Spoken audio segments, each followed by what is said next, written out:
John Castle, I'm the Director of Facilities, and you might remember me from the 1750 house tour I gave a couple weeks ago. We're up here on Upper Farm Hill here on the estate, and this was very much a working farm. And people need to remember that it was a working farm where they had staff that took care of the cows and the cattle and the milk and all that kind of stuff. So here's the dairy barn, and the cables that would carry the milk from the cows across the sky and into the window over here in the creamery.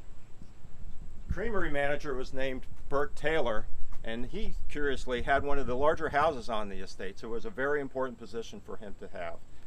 Inside, they would take care of staff as far as the milk and the beef goes, and also do some dry cleaning, so it was very much like an employee store. So here we are in the upstairs of the creamery, looking up to the dairy barn, and this is where the cable from the dairy barn carrying the buckets of milk would come into this space through this window here for them to process.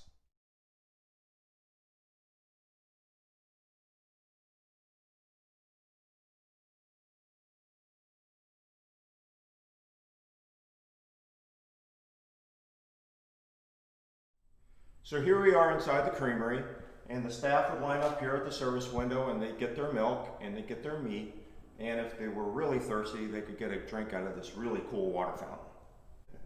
So here we are on the other side of the service window where staff would serve them milk. The slogan for the milk was best friend of baby and mom.